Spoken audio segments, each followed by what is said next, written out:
Hello and welcome. Episode 4 of Two Dumbbells and a Microphone. I'm Joey Dussel. I'm DJ Moore.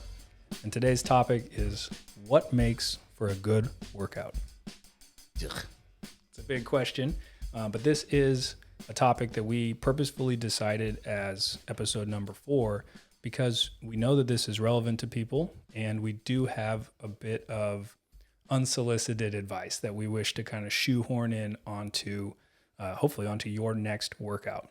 So we're going to talk about what makes for a good workout and I think cover a few of the common mistakes and pitfalls that people fall victim to when they're trying to create their own workouts. I believe this is a highly debatable topic, actually. Yeah, definitely. I've had a chance to talk to several people, clients, trainers. I asked them this question without leading them into anything, just simply answer the question for yourself. Mm-hmm. And I got a lot of varied answers. And this is exactly what I expected to get. But when I was doing this, I was also answering it myself. And I had to answer it first because it is a very personal question. But as trainers and coaches, I think what we're trying to do with our clients and the people that are listening to this is that we want to give them this information that they can use right away for this. Yeah, definitely. And by explaining from my perspective, your perspective, Joey, what a good workout should look like, I'm hoping to change the potential client's perspective on how they go about their health process. Yeah, absolutely. Putting in this whole idea that certain workouts need to be certain ways, or my workouts have to be productive in a certain way in order for me to quantify that it's effective or good is varied. Yeah, absolutely. Because I personally, I don't actually look at my workouts anymore, whether they're good or bad. What do you mean? Tell me more. It's okay.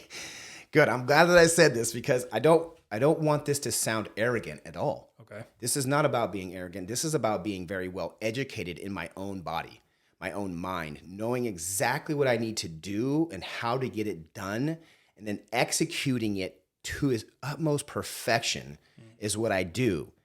Now, if I don't accomplish something within that routine, I don't consider it failure or loss.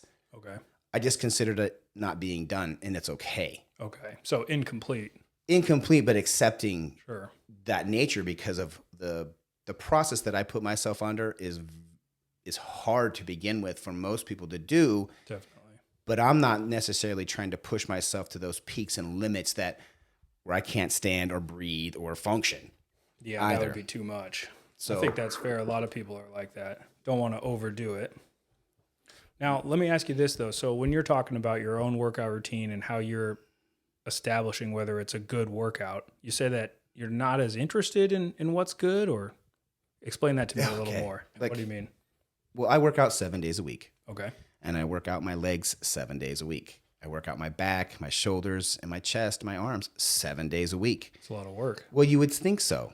But how I have it programmed is that no body part is getting punished to the point where it can't perform the next day at a high level. Oh, I and see. Each exercise that I do the day prior will not affect the next movements for the day following. Okay. Because I'm not looking to become sore or hindered the next day to perform my movement patterns. Okay, gotcha. And so I take out load as being the process, even though some of my loads are heavy, some of my loads are very light.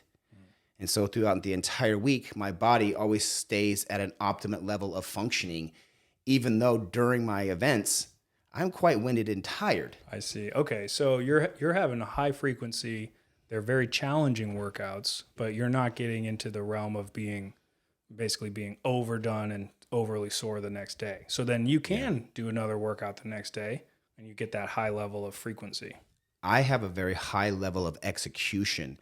The things that I do are fundamentally hard to execute.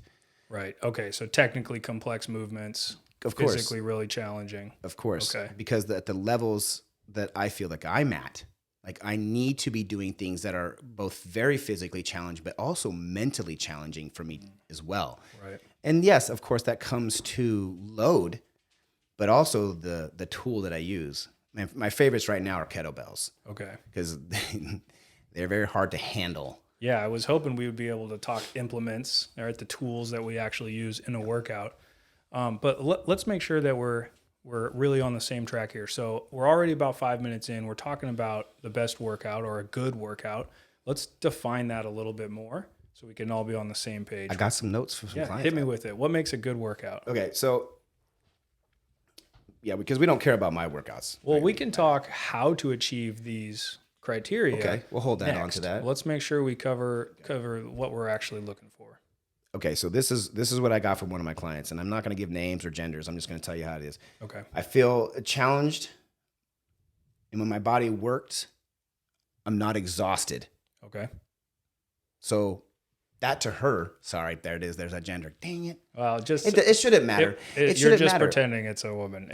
Actually, It's because. But you're right. It's independent because the level of challenge where you're feeling like this person said, worked, but they're not flattened by it. They're not exhausted. Right. That is a big deal. And I'm really glad that that's the first one you read, because I also believe that a good workout is followed by another one. When we can get that chain, when we get 2, 3, 4 in a week. 7 days a week. Or even 7. Yeah. And so right now it's very trendy in fitness culture to do these like heroic Navy SEAL caliber workouts. And if you're anything like me, you're sore for like 3 days after you've done that. Maybe you don't even do anything else because of how uncomfortable you feel. And this is actually, I think, really detrimental. So if we're really zooming in, first thing on a good workout is the level of relative challenge, the exertion that you're putting out while you're participating. And when you get more fit, you will do more work, lift heavier, do more reps, but you're still going to land at some rate of exertion. Even if you're empirically doing more, the way it feels to your body is a strong indicator for a good workout. I like that's well put. Cool. However, let's continue because this person also had more to say. Oh, okay. Right on. Let's go. Well, I found a couple people had multiple answers, which is acceptable here because this is it. This is the true answer that I expected. Yeah. Variety. Oh, okay. My clients might be biased because I really do teach them a very variety-based training routines. Okay. I use bands and bells and balls and you name it. I use it. We get it. I mean, I've even had them purchase things. So okay, so a lot of variety on implement. Yeah, because I know why. Because it keeps the mind interested. You don't have to slug away at 3 times 12 to this one move. We can do it one time and it's really difficult or hard, and then we're done with it. And then we move on to the next one. So it never seems like this slug through to get through the hard things, which I did for many years in my own routines, thinking that this is the way. Right. Like willpower is the only thing. Is the only thing. Okay. So instead, we can actually draw some fun from the variety, which gives stimulus. Yeah. Maybe not fun. I try to leave fun out of my workouts because I just don't believe that they're fun. I think that's fair because, that doesn't, if we call a workout fun, that doesn't leave much room for a sports game or playing with your buddies. Like that's more fun than working out. Yeah. Skateboarding is a workout for me. I can respect that. It's fun. Yeah. Right. Okay. So if we got a participant, they want to have the nice challenge level, they're getting a good workout because of variety. And I just want to tack this on before we keep going. I know you personally, and when someone is receiving variety of implement, they're probably still going to be doing the same muscle group or type of movement, something where you're still tapping into that stimulus that you want, but now doing it in a slightly different way to get that variety satisfied. Okay. Yeah. This person had another answer too. Keep going. And I think this is important for you and me. Okay. Because this kind of didn't shock me, but it did open my eyes. She said to me, when being coached and knowing that I have agreement of commitment with you, she says, I know that I can look forward to a workout or a routine that's going to help me. And that is what she used. I was like, oh, I'm part of this process too as well for people. Okay. And I think that was very powerful for me to hear. And I wanted to share that with you too, because I believe there's other people that you've helped and affected in your life that will say the same thing. Right. Is that because of you and your commitment to them, they have good quality workouts too because of your expertise. I like that. And I think that was important for me to hear. And it felt really good. And I felt very proud that she used this to describe what a good workout is. That's important too. I think that's really cool. Yeah. Good And coaching. so she's got that partnership where she knows that you care about it just as much, if not more, than she does. And so when you guys are both in the gym as client and trainer, you're working on that same goal, maybe with equal mental tenacity. She's doing the physical work, obviously, but you've thought about the workout and created that and set it up. And so to get a better workout because someone else is also bought in to what you're doing, I think that's really cool. Well, it leads into this whole point of working one-on-one with people and how important it has been for my growth as a human being and as a trainer. Yeah. I could not be doing what I do with the passion that I have without them. Yeah. These are my, they're not, I don't want to say they're my clients. These are my friends that I teach with a lot of passion. Yeah. And just because they're my friends, they don't get a pass. Right. Yeah. And I don't make things easier for them. Wouldn't be friendly to do If that. anything, I challenge them more, and they're appreciative of this quality that I bring. Yeah. It's important to know when you're searching for your next trainer or coach, ladies and gentlemen who are listening to this podcast, maybe these are some of the attributes you should be looking for from them. I would agree. Yeah. know, That's talk- exactly the advice I would give to a trusted family member. Hey, this is how you find a good trainer. Make sure you hear this from them. Talk to the people that are in the gym about those trainers. You know, if you see someone being coached by somebody you're potentially thinking about being coached by, Yeah. stop that person when they're done, that training session, and maybe talk to them about that person and get don't a little feel. interrupt, but at the end, Yeah. do a little review. That's how I got a lot of my clients, by the way. And I think that's a good piece of advice for people as well. If you're thinking about a trainer, go to the gym around the time you'd want to be meeting with a trainer and do a bit of window shopping. Ride the bike Please. and look at the trainers and see how they interact with the clients and see if the one that you're thinking about working with looks like he'd be a good fit for you. He or she, yeah. I mean, Do a little bit of like that. And I think that's a great idea while you're getting your own bike ride or your own cardio effort. do a little spying, Yeah. right? Investigate. Why dig shouldn't it. you please investigate your coach or trainer before picking? They should sound something like us, I think. I think so. And Now you got your notebook. Let's I got this. more. Yeah. So Well, here I got my phone out too. Because, write this down for me before we go on, or take a note of it. I just want to make sure we kind of collect our thoughts as we go through. Sure. We're talking about what makes a good workout. And so far we've heard about the process itself, right? Because we want to enjoy the moments we're spending in the gym. Challenged but not exhausted. Yep. Challenged but not exhausted, and having that variety, which we've concluded is also given us that mental interest that comes from having something that's not a rut when you're in your routine. You're not going to do something you don't like. Trust me. Yeah, absolutely. So a good workout, of course, we have the product orientation and the process. We want the results, but we also want to enjoy it while we're in there. And we know that that's crucial because when a person reaches their goal weight or they hit the weightlifting record they wanted to achieve, they still have to like the process because they need to continue the gym effort to maintain and to keep what they've built up. This journey is long. Yeah. When you hit your goal, you have to continue. Right. It's not like you're going to suddenly stop. So we can't be Hope not. entirely product or result oriented. True. We need to have some of that love for the process. That's so right. if we think about a good workout, being challenging but not exhausting, being mentally stimulating, but then also giving you that sensation of developing your proficiency. You're getting better at it through repeated effort. And this is something. Go ahead. Sorry. Yeah. This was a big factor too. I teach my clients that it's about the completion. Okay. This is why I design the things that I do. They're hard, but I know that they can complete them. And when the person has a sense of completion with something, it builds that success hormone, or I know I'm not talking science here, but you know what I'm saying? Just to keep it simple. They go, oh man, I did do it. And that little bit of success just builds and builds and builds. And this is how I build my training sessions. That's is huge. To make you be a success, I will give you the weights and the positions and stuff for you to accomplish it. And it's going to struggle, but you're going to do it. And then by doing that, you'll feel that. Absolutely. return. Yeah.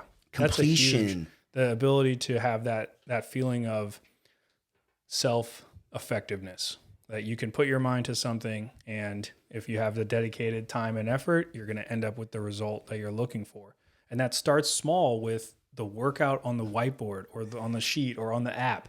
where you look at it and you're like, man, I don't know how I can possibly do all of this. And he says 3 times or 4 times. Pretty soon you have done that. And that starts to spiral out into other parts of your life where you build these good workouts, which are also creating the self-confidence for you to attempt other things that seem overly challenging.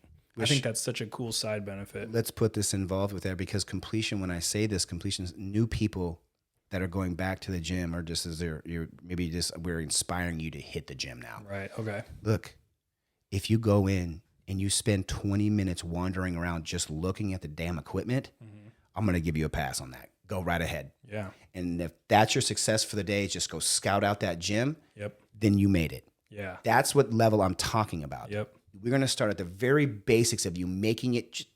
You know what? Go to the parking lot, sit in front of the gym, right?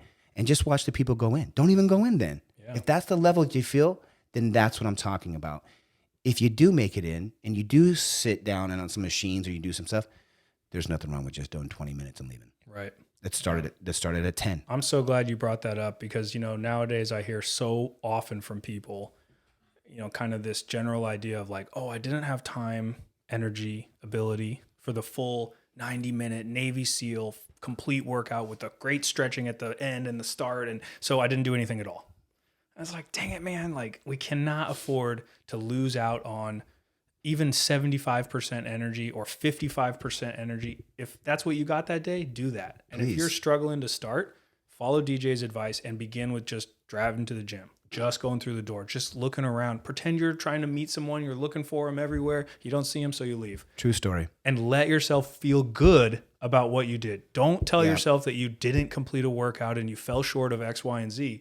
Instead, say, I did do small steps, which I'm going to build off of. I think that's such a huge, just monumental shift for how you approach a single workout, a first workout, hell, even a single rep of a weightlifting movement. Or even starting your first podcasts. That's true, man. Yeah. We started at the, should we even do this? So that small step has led to where we are right now. So true. So small, in fact, that it was just a thought.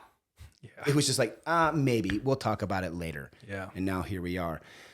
This is a big thing. And so let's keep going. I got into more from another one. Okay. So before we move on here, we've talked about the challenge and the process and a little bit the result, and then also the way we want to feel about what we're doing. And we've touched on this now with proficiency and that sensation of completing what you set out to do.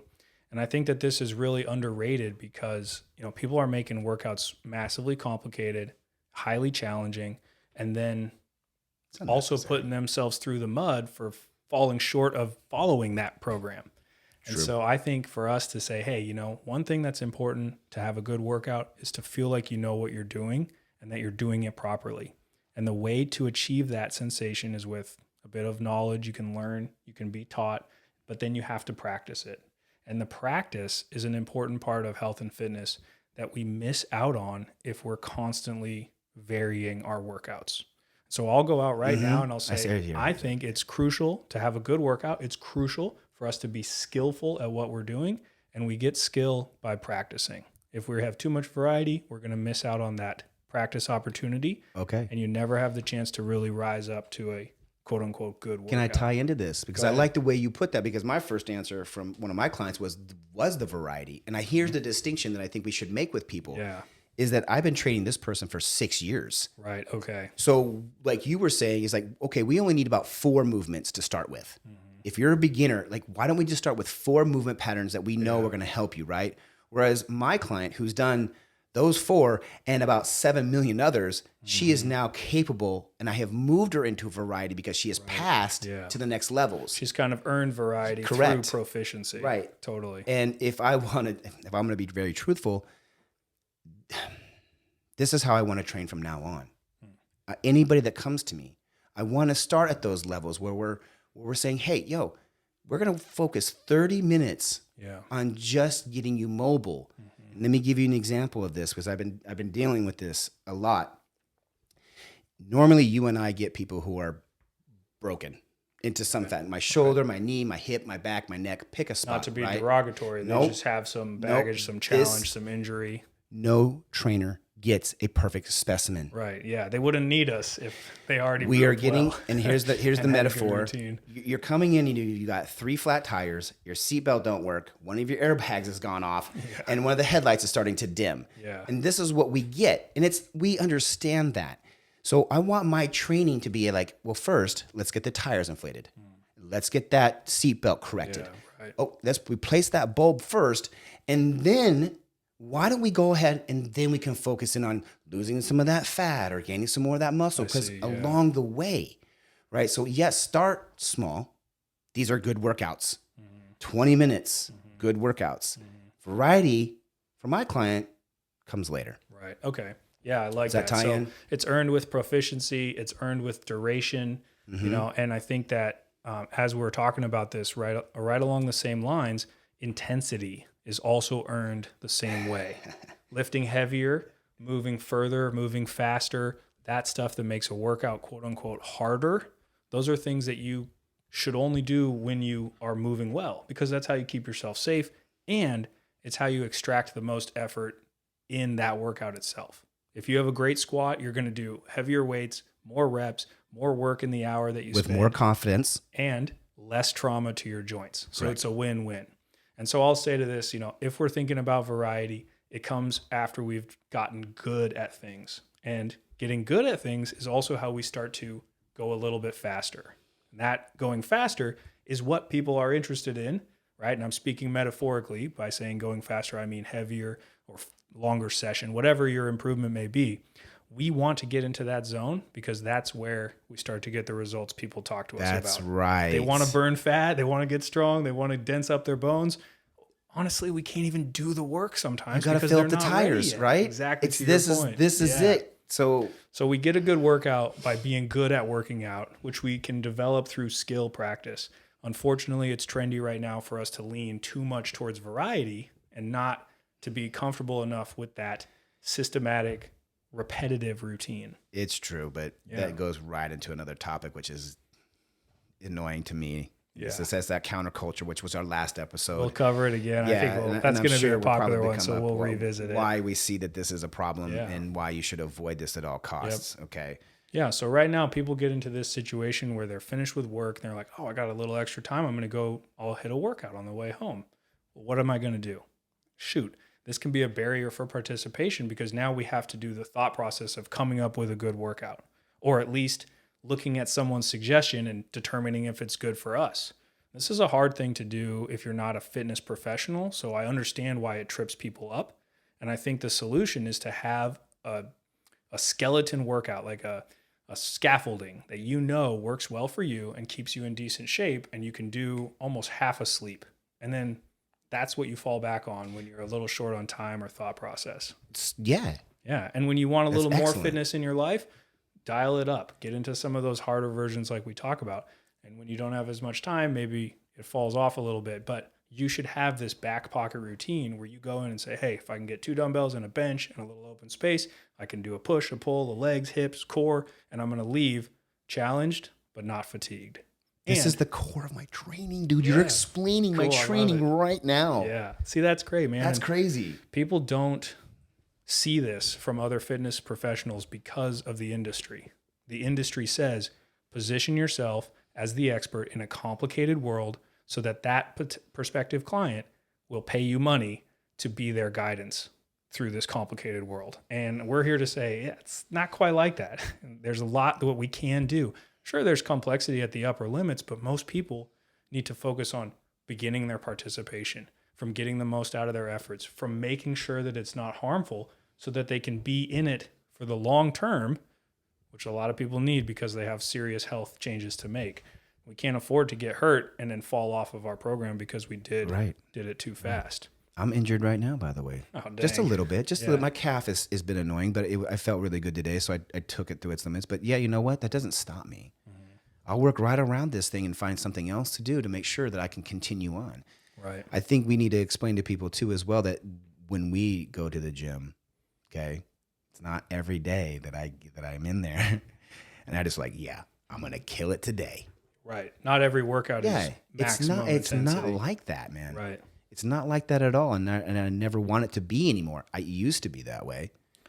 So I agree with that. I know that a lot of you don't want to go.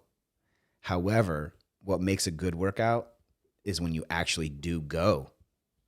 As Yes. basic as that sounds, Yeah. it's like getting it Yeah. to happen is what matters. Yeah, absolutely. And I've had many opportunities where my clients have changed their schedule on me, which has shortened my workout time because I kind of put mine in, weave mine in through the Sure, day yeah. for efficiency. And sometimes mine's been shortened by, someone needing to switch times. And so I have to switch gears immediately about what I want accomplished with that shorter amount of 'Cause your time. window is small. Yeah. And guess what? Those are great workouts too. Yeah. Okay. So Okay. you can do that. Duration is not a required element of a good workout. How That's- do you yep. get a good workout when you're making it in a shorter period of time? What kind of changes do you make? Okay. Well, This is maybe where we can talk a little more detailed because, we know that people want the good workouts. We ourselves want them as well. We get them, and hopefully we can give some information now to the audience so that they can achieve a good workout as well. okay. I mean, yeah, I would definitely love to answer that question. Okay, cool. But you Yeah, got to go answer for it first then. Oh, okay. So, well, let me just make sure here as we go along. We've been going and we've been talking about, what makes for a good workout and some of the elements as far as process, product, the level of challenge, the level of variety, and how we balance those elements together. And I think what we're coming into next is how a person can appropriately match their level of ability for that day to the level of challenge that they put themselves through in a workout.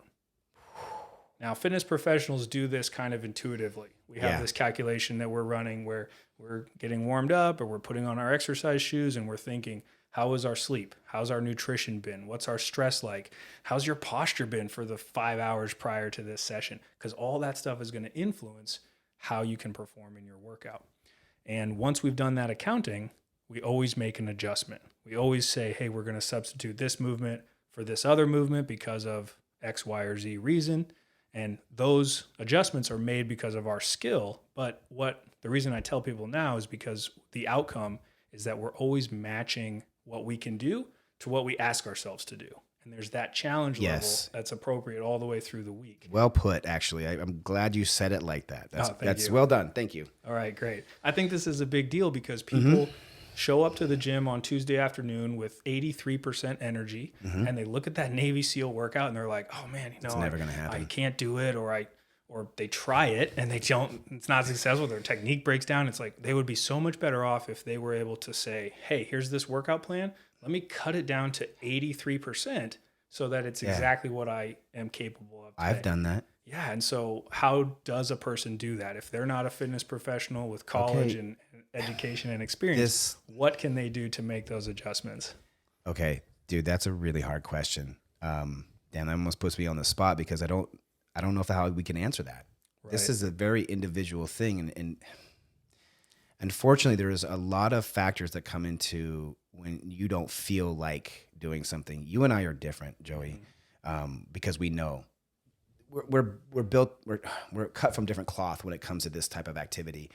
When you have, Bob is going to be my made up name. Yeah, made up guy. Witness protection. Right? Yeah, when Bob, comes home from work, and he's had a full day of whatever job is, and he's stressed and stuff like that, and he can either Bob's off work, and he can either go right to the gym, like just shoot right there, or he can go home and he can pop on Netflix or Prime or whatever it is, and he's at 75%, like you were saying. Sure.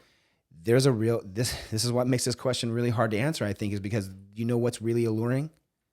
The fact that Bob can go home and just sit down and chill out and feel relaxed. And he's like, I'm just tired. I don't want to be more tired. Mm-hmm. So he won't go to the gym because he thinks that he has to put in 100. The Navy SEAL workout. Right. And that's one of the most untrue things. And so I don't know how we can really answer that question. This individual has to make a sound, committed choice within their own head. They basically have to get in their own head and say, look, I know I don't have it all, but I bet you that if I go to the gym, I'm going to feel better. Yeah. How do I know this?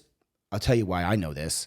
Because I have clientele who will do this to me every single day. Mm-hmm. They'll come in and like, oh man, this, and this. And by the time they're done, they go, I feel so much better. I'm so glad I'm so glad I did this. And I only made them Truth. give me 50%. Keep going. 50% of this. And so that therefore proves to me that Bob should not go home, that Bob would end up feeling better, but you don't know it because you haven't practiced it. That crucial moment of thinking, how am I going to get that to change, man? How do we change that? Yeah. So, okay, this is really interesting because I think a lot of people are in this exact situation. They have some maybe medium to high physical work. They're pretty tired by the end of the day. Or even a desk job where they're sitting at a computer. They're tired from looking at a screen. Yeah, that could be tiring in a different way, definitely. Absolutely. And so if that person is faced with the question of like, hey, how do I either choose between going to the gym and doing a session or going home and taking some relaxation, there's value on both sides of that. And it can be a tough thing to come up with. But I think it's important for us to talk about it right now because it highlights the important distinction between the type of workouts that fitness professionals participate in and the type of workouts that people think we participate in. Okay. When we go to the gym, I think people believe, oh, he's a trainer. He's going to do some Navy SEAL, handstand, deadlift, flip around, high jump. Box jumps. Yeah, he must do that every day. But I'm not at the gym every day, so I don't see what Joey does tomorrow, right? That's what they're thinking. Yeah. Well, the reality is tomorrow, after I do all that heroic stuff that you saw, I might come into the gym, do 3 sets of bicep curls, talk to 2 of my friends, stretch out a little bit, and go home early. And I actually take that as a massive victory because it's 2 days in a row, and I'm going to be back for Wednesday. I'm going to get that third session too. Yeah. And so what I'm trying to drive home with this point is that when we're looking at our workouts and we look at the totality of circumstances for that one session, we're also thinking about the totality of our week and how sessions are going to work together. And this is because we know frequency, consistency is the number one factor in fitness. It's not intensity. It's not duration. None of that. What matters is you show up more often. Consistency Yeah. is such a key word. Yep. Oof. And I can prove this even without any knowledge of health and fitness. We can just look at individuals who have medium, high, or even high effort jobs where they're carrying toolboxes, they're wrestling big metal stuff into place. They got some challenging work like that. They do not go through their day like they're doing a Navy SEAL workout. They work for 8 hours or 12 hours, not 1 hour in a group class.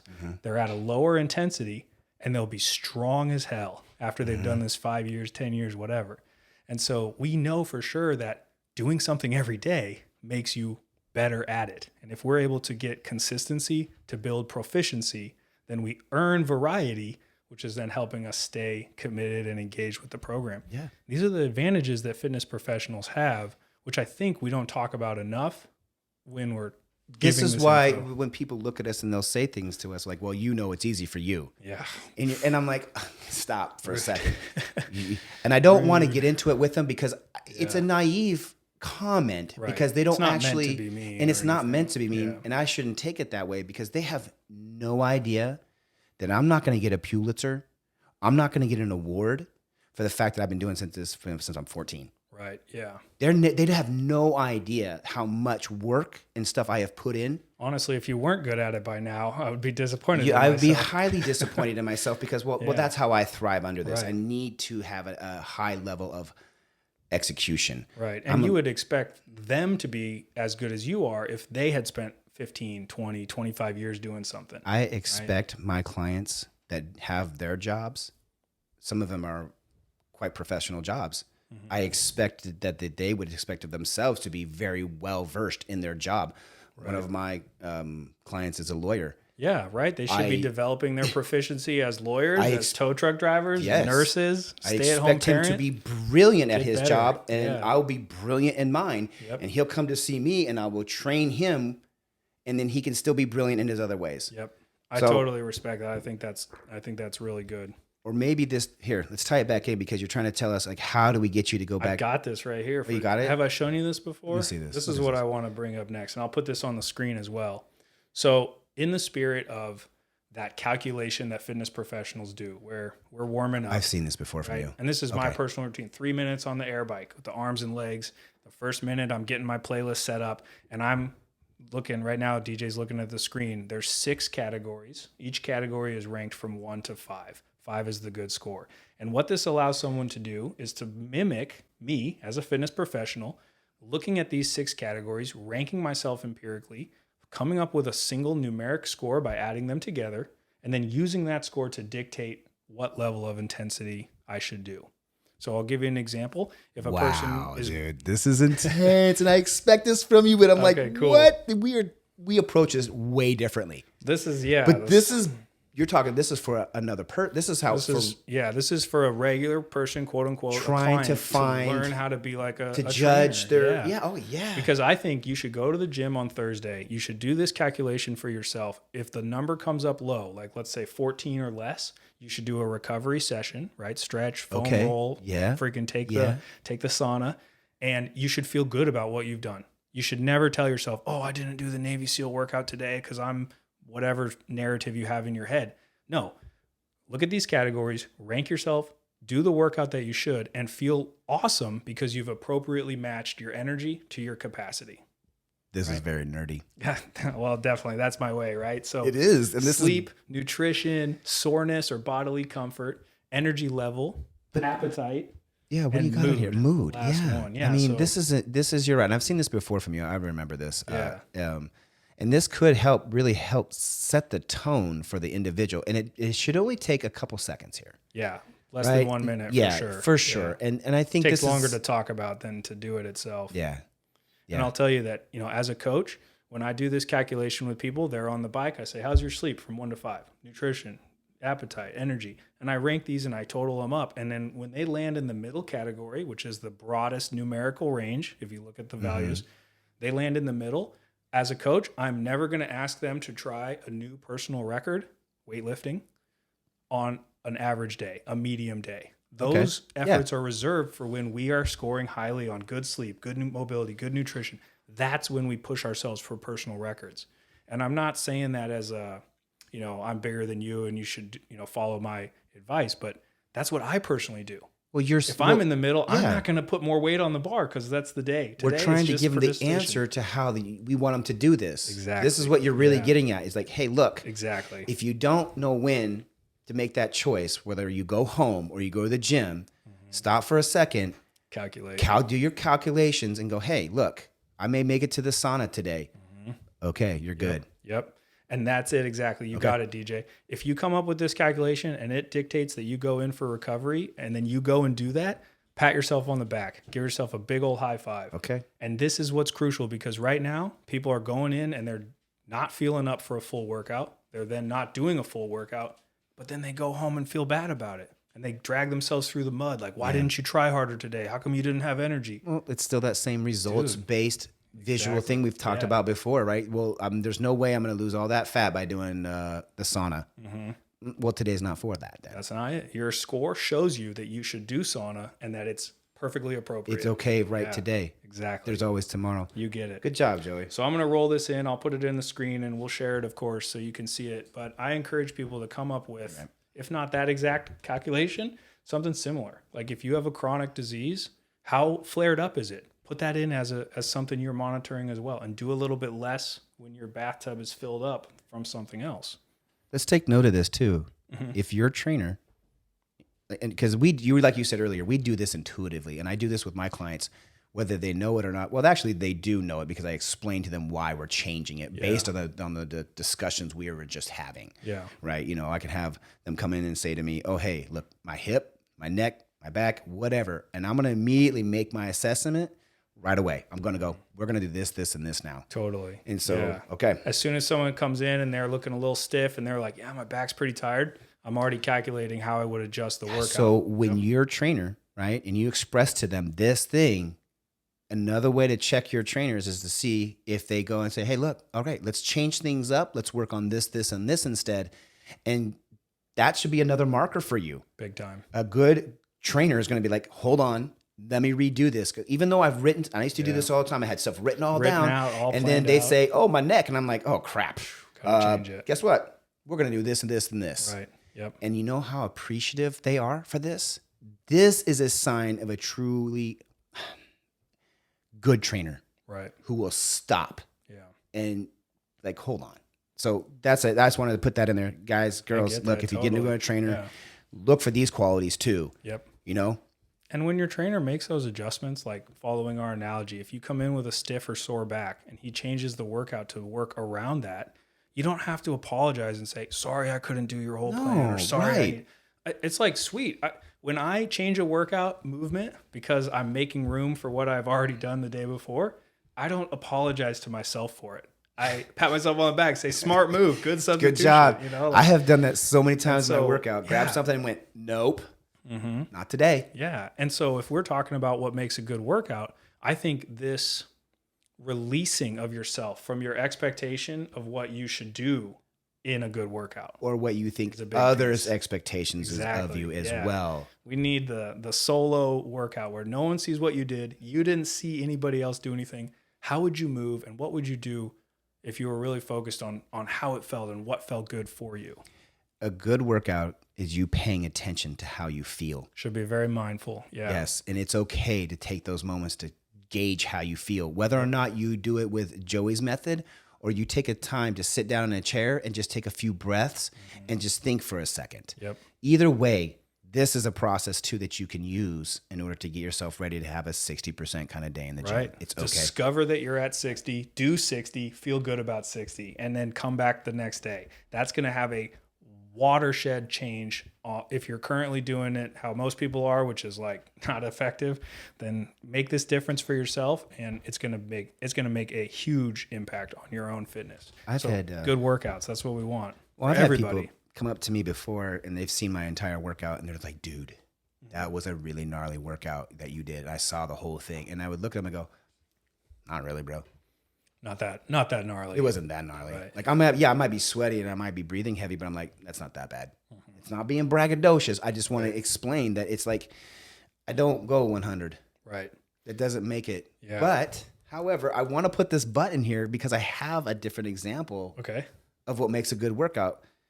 This person put effort.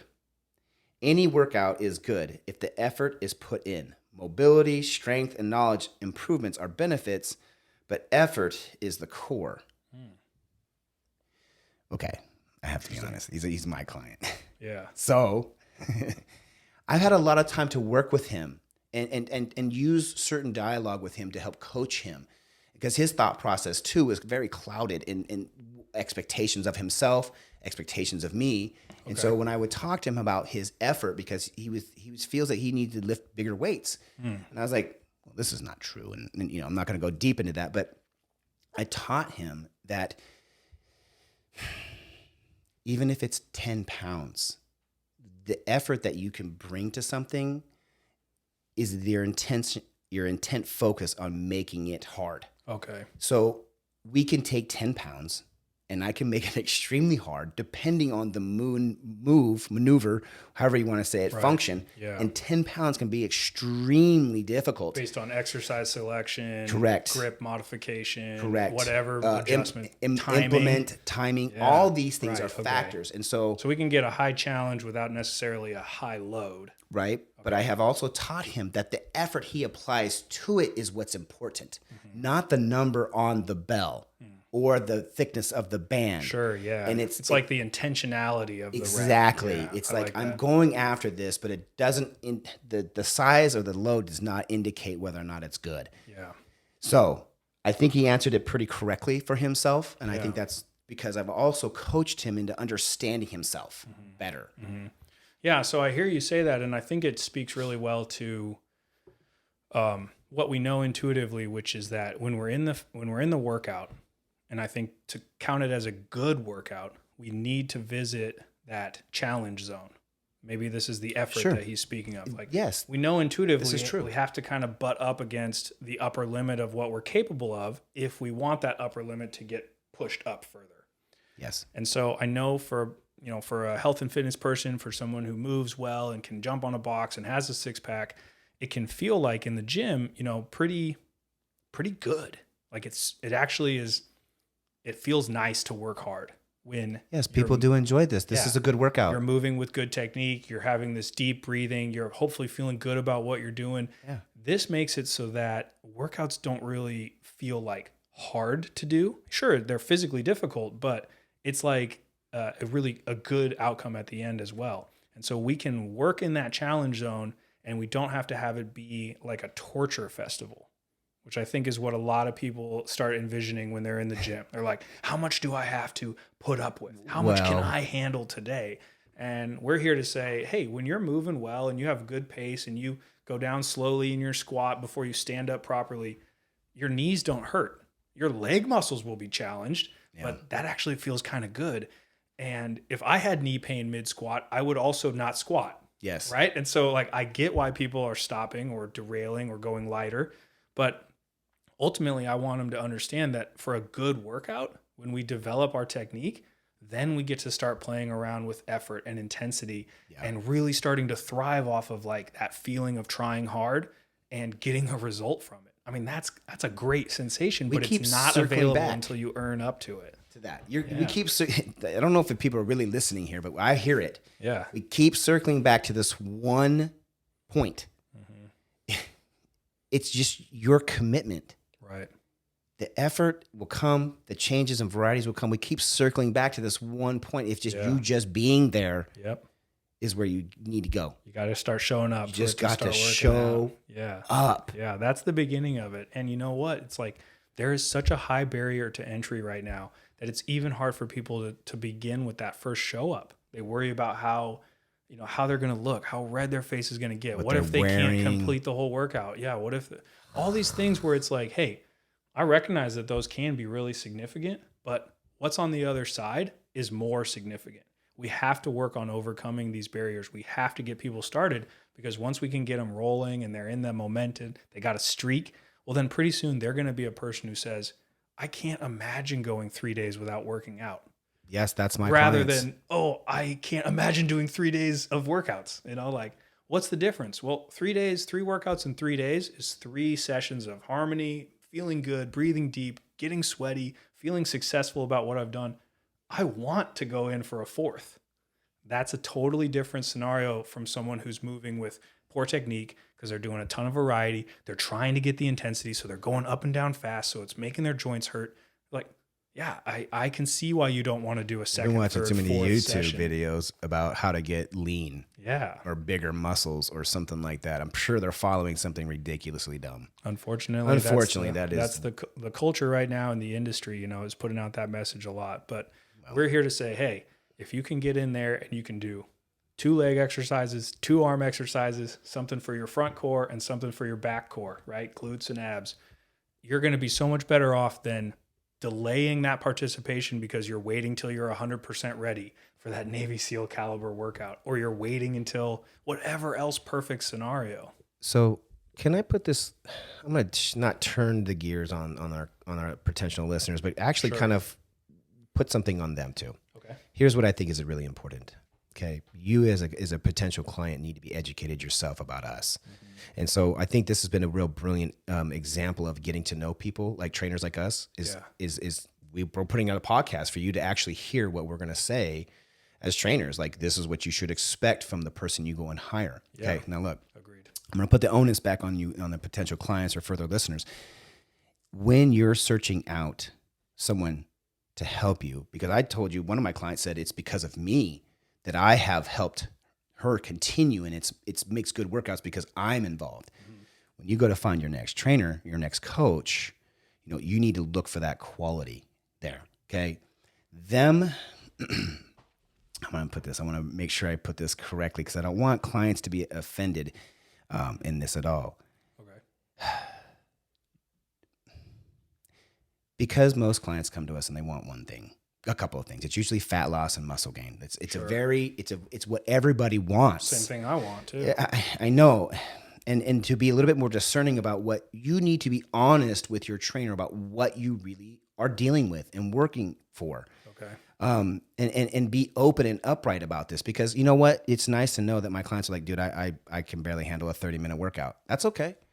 Be honest with us just as well. Yeah. Because, and future trainers maybe who are listening to this, be honest back to these people as well. The expectations, the things that they're going to be required, let them know that they're not just data, and you can't go through a spreadsheet in order to help them.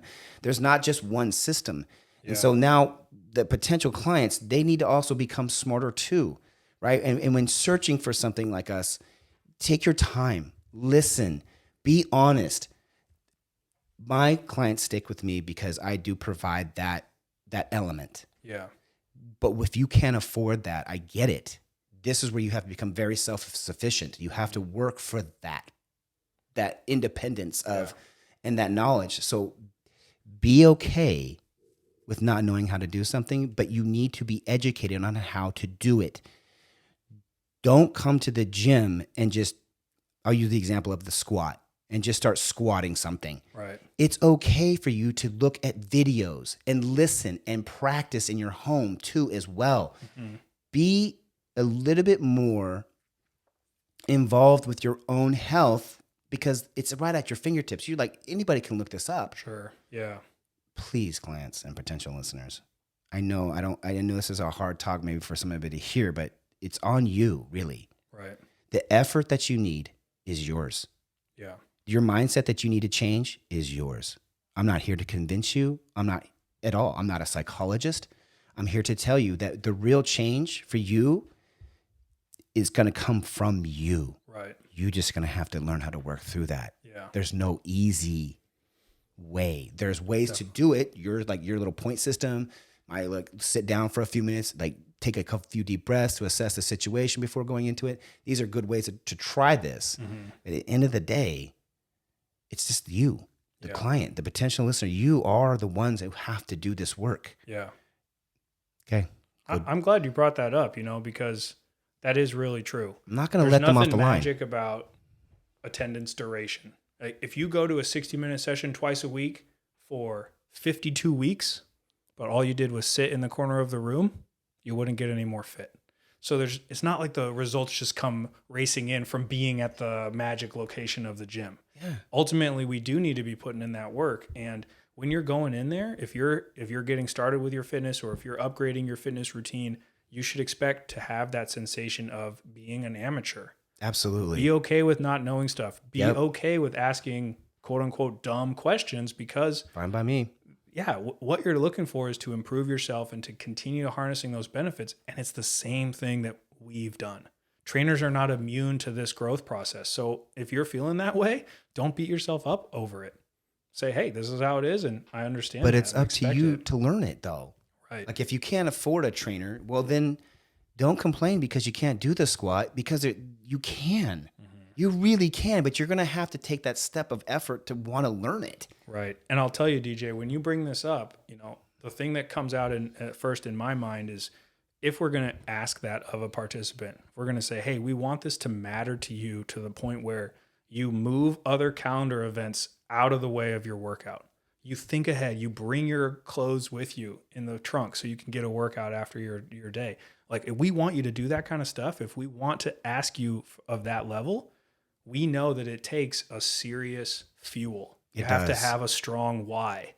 And I think for fitness professionals, again, we're not immune to this. We have our reasons for participating in workouts. Some of them may be a little heightened because of our profession, but they're no different than other people. And so the reason I bring this up now, and I think we should be closing in on the end of our episode. Let's do that, yep. But the reason I bring this up now is because I want people to get a good workout because they know and they're hyper aware of what's at stake. And it might be your health and wellness, like your legitimate ability to be alive, all right, to be living, or it might be like your ability to live and to thrive and to do things you enjoy with your grandkids or whatever. But I challenge you, if you can go into the gym and when you feel that burn in your legs or that hard work and you're breathing heavy, tell yourself, say it out loud, I'm working out like this right now so I can continue to go blank, blank, blank with my grandchildren. Or give it a real purpose. And make it strong, right? Strong. If you can make it emotional to the point where you're almost tearing up, let's go. You're going to get somewhere. Let's go. And I really encourage people when they start with me, I give them a vision statement. it talks about what they're trying to do and why they're doing it. It's kind of a Mad Libs, like fill in the blanks, but it gets us a structure for this mantra that we can say to ourselves when you're not really wanting to get up early. Lean onto this and say, hey, why am I doing this? Oh, it's for this reason. Make it a strong reason. Make it multisensory. Imagine what it's going to be like when you do that thing that you're wanting to continue doing, and then tap into it mid-workout.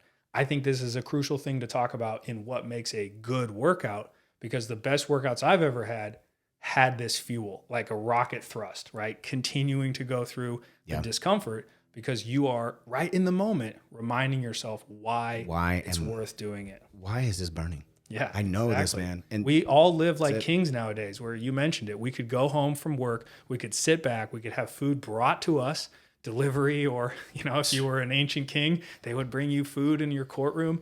Well, what we're looking to do now is instead say to ourselves in a very adult and mature way, we know that we have to do this other thing for us because it's better. How do we make sure to make that happen? And if it's this mentality of having a vision statement and knowing your why, it's going to make for a better workout. And that's going to really put it in.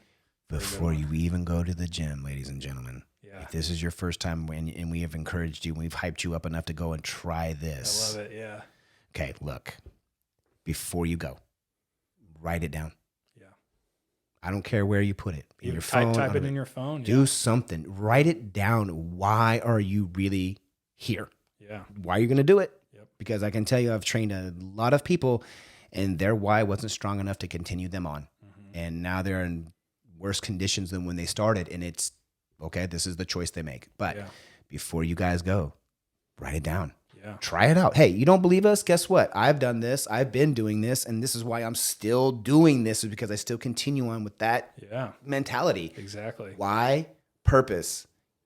Execute. Make it really strong and use it as the fuel for what you're doing. I got goosebumps on them. Yeah, I'm ready. I know, man. I love it. And I hope people listening kind of feel that same energy, because like, we want you to succeed. We want you to have what we get from workouts. We want that for everybody. And we want it to be in this realm of real world results. Like, it's so much more interesting for me that you can pick up a grandkid on each arm and go out to the trampoline and not feel like you're going to risk your back or not be able to go to work tomorrow. Like, I want people to be free for their fun and the things they are counted on as an individual.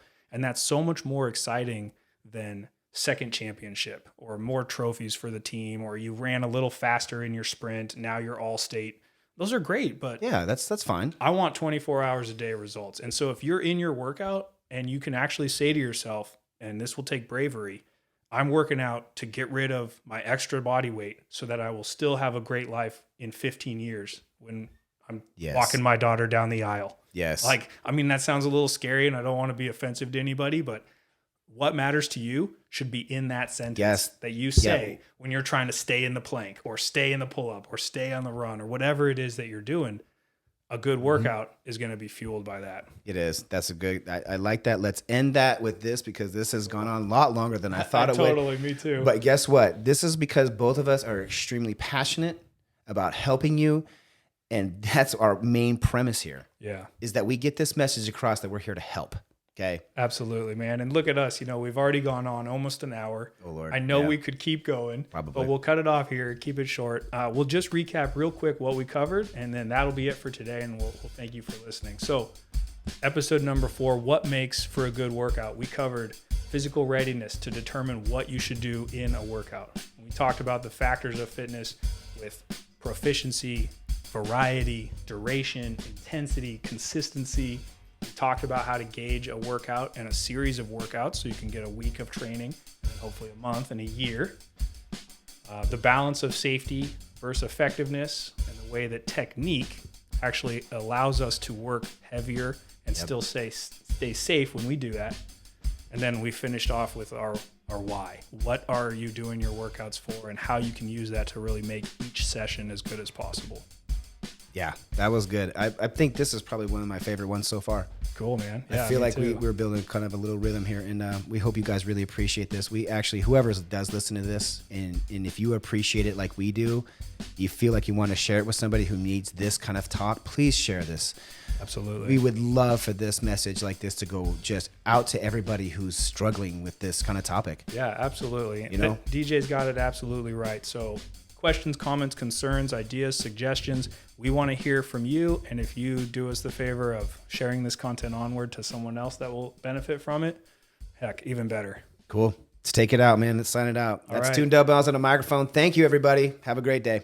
Thank you. See you next time.